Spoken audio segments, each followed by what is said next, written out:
Hoje no Economia e Negócios, Aurélio Vlopecheck vai abordar com o economista Adelino Jane as repercussões económicas das chuvas. Hoje em estúdios temos o economista Adelino Jane, com quem vamos abordar o impacto das chuvas que vêm caindo no país, mais precisamente nas infraestruturas, e também com algum enfoque para a agricultura, sabido que a prática agrícola no país depende fundamentalmente da componente climática. Antes de mais, agradecer pela sua presença aqui nos estúdios, Dr. Jane. Obrigado. Agradecer também a Miramar pelo convite que foi concedido. Pois bem, tendo em conta os relatos que nos chegam de quase todo o país no que se refere à queda de chuvas e o seu impacto, aliás, na cidade de Maputo os danos são visíveis no que diz respeito às infraestruturas. Qual é a leitura que faz, tendo em conta este cenário? Eu penso que a chuva em si não é um mal. O mal é não estarmos preparados para esta época das chuvas. Este é que é o mal. E o impacto a nível econômico julgo que é negativo, visto que, como vimos na cidade de Maputo, muitas lojas fecharam. E se fizer uma leitura, uma hora de tempo que uma loja fique fechada, o que é que isto representa para o produto bruto nacional? É uma perca muito grande. E não vou falar de postes de energia que caem. Então, o impacto é extremamente negativo. De um lado temos aqueles que foram estabelecidos comerciais que se viram forçados a fechar, a encerrar as suas atividades, sobretudo na baixa da cidade, ao longo da Avenida 25 de Setembro e arredores, mas do outro lado também temos as repercussões do lado das infraestruturas que foram danificadas, algumas delas sociais, como o caso de escolas. Sim, e sabe-se que uma infraestrutura não é algo que se pode construir de um momento para o outro. E estamos a falar de infraestrutura, mas também temos que falar de vidas humanas que foram perdidas, e também pode-se falar de pessoas que tiveram lesões graves. E isto para o Estado é um custo. Quando alguém vai ao hospital, representa um custo para o Estado. Temos também as implicações do lado da força laboral. Exatamente. Nós vimos que houve pessoas que não conseguiram se deslocar até o seu setor de trabalho. Então, e fazendo a contabilização destas questões todas, estamos a sentir que, de facto, o impacto é muito negativo. Ou seja, temos que nos preparar melhor para esta época da chuva. Por outro lado, a pressão foi sentida também no setor dos transportes, visto que muitas das vias a nível da cidade ficaram submersas e outras registaram, vamos assim dizer, buracos, registaram danos que condicionaram a transitabilidade nestas mesmas vias. Exatamente. Tudo incorre na questão do custo. Ou seja, tivemos pessoas que não conseguiram se deslocar para os seus setores de trabalho. Tivemos pessoas que não puderam transportar, exercer a sua atividade de transporte para poder sustentar a sua família ou sustentar, apoiar a sociedade no transporte ao seu trabalho. E isto tudo incorre em um prejuízo muito, muito grande. E também temos que olhar, já que focou a questão das infraestruturas, estradas e pontes, linhas férreas, que sofreram danos avultados. E isso vão ser custos que realmente terão um impacto negativo na economia moçambicana. Na cidade de Maputo, uma das vias que foi largamente afetada, para além de outras, é a Júlio Nyerere. Destaque vai para esta, tendo em conta a cratera que foi ali aberta e também pelo facto de estar a beneficiar de obras de reabilitação. Bom, isso eu não sei como é que fazem um planeamento da construção das vias. Esta época, acho que tinha que ser uma época em que as infraestruturas já deviam estar numa situação em que não iriam sofrer danos das chuvas. Mas, recorrentemente, tem acontecido que exatamente nesta época é quando as empresas que constroem as vias de acesso, pelo menos aqui à volta da cidade de Maputo, é quando estão numa fase em que, quando caem as chuvas, tudo que está feito fica perdido. Ora, isto não pode acontecer. Nós temos exemplos passados que devem nos educar a não repetirmos os mesmos erros. Uma espécie de retrocesso. Exatamente, é um retrocesso. E custos, temos que olhar também para a questão do custo. Aquilo que foi feito foi perdido, então o que é que vai acontecer? Vamos voltar a fazer o mesmo. Então, estamos a... Este condicionamento das vias de acesso não se registrou apenas, na sequência das chuvas, não se registrou apenas na cidade de Maputo. Não precisamos de ir para longe. Aqui em Inhambane fala-se de duas pontes submersas. Exato. E, consequentemente, alguns pontos têm a ligação cortada pelo facto das pontes que dão acesso a ambos lados estarem danificadas. Exato. Na sequência das chuvas. Para estes aspectos em concreto, como olha em termos de implicação na cadeia, nesta que é a cadeia toda que depende de comunicação por terra, sobretudo? Olha, a Estrada Nacional número 1 é a espinha dorsal de Moçambique. E eu penso que, de uma vez por todas, deveria-se olhar para esta estrada de uma forma diferente. Ou seja, temos que reabilitar essa estrada, pelo menos para termos 20 anos de estrada sem problemas. Pelo menos, porque tinha que ser muito mais. Agora, o que acontece, que eu saiba que a Estrada Nacional número 1 nunca esteve toda ela transitável em nenhum período, mesmo das chuvas ou não. Ou seja, há aqui numa situação econômica que nós deveríamos olhar. Se nós dissemos que é a espinha dorsal, então tínhamos que priorizar a reabilitação dessa estrada. Então, eu acho que isso não está a acontecer. Há aqui uma falha qualquer que deve ser corrigida.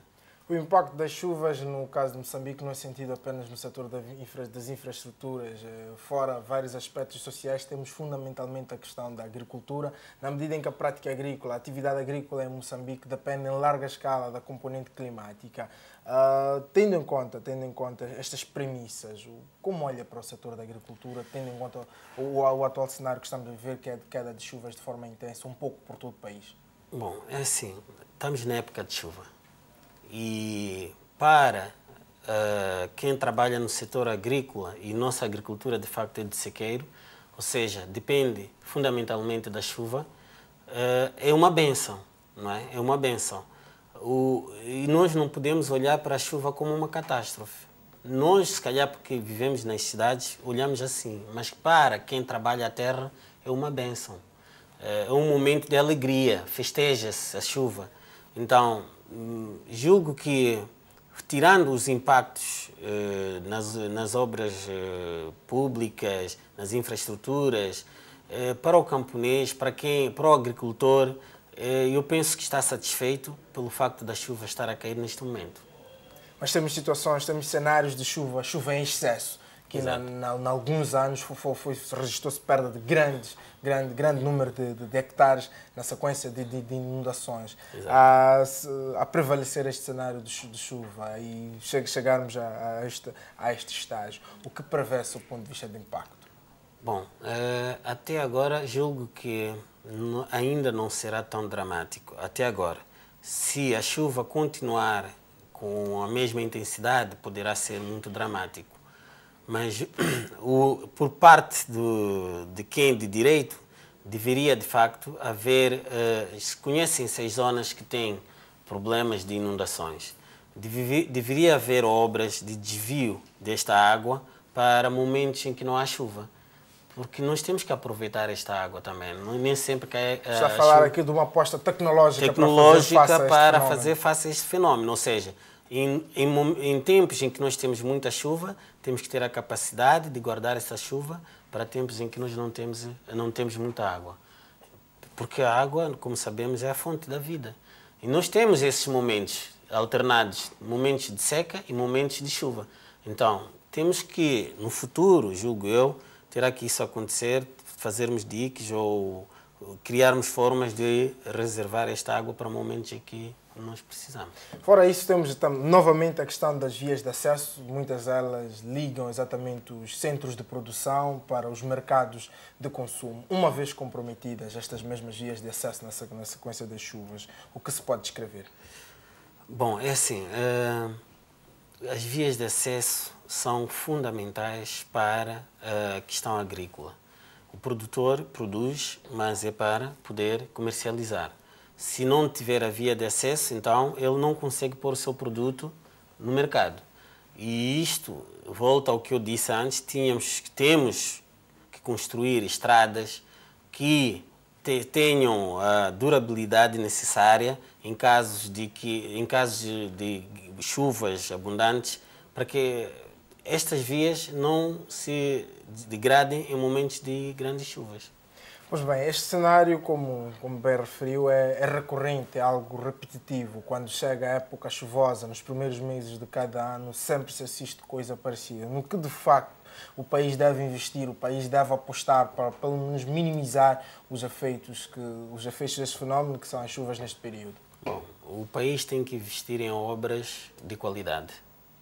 O país deve investir em construções não precárias, ou em educação das populações para não construírem em zonas de risco, porque muitas vezes as pessoas que não têm a educação necessária de perceber que em dias de chuva, onde está a construir terá grandes problemas, não têm essa sensibilidade. Então é bom que haja educação das pessoas para não construírem em zonas de risco, para evitarmos que haja perca de vidas, e isso é muito grave. Neste aspecto que tocou, há exatamente aí um contrassenso, na medida em que parte significativa das zonas de risco são também zonas muito férteis para a prática da agricultura, facto que tem atraído muitas populações. Como olha para este aspecto? Bem, as pessoas não têm que necessariamente viverem dentro da machamba. É importante ter zonas propícias para a agricultura, mas não tem que viver necessariamente dentro da machamba. Tem que dar uma certa distância, e eu acredito que nessas zonas onde são terrenos férteis, propícios para a agricultura, há umas distâncias de 20, 30 quilômetros, há zonas onde se pode fazer habitações e que não haja nenhum risco.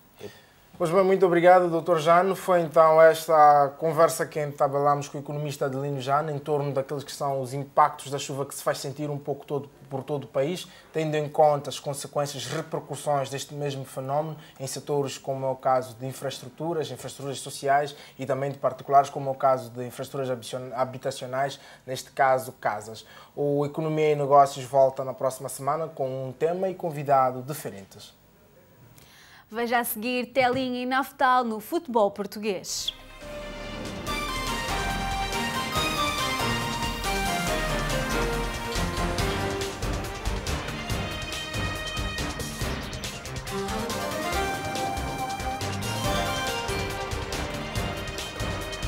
A previsão do tempo chegou até você pelo Portador Diário.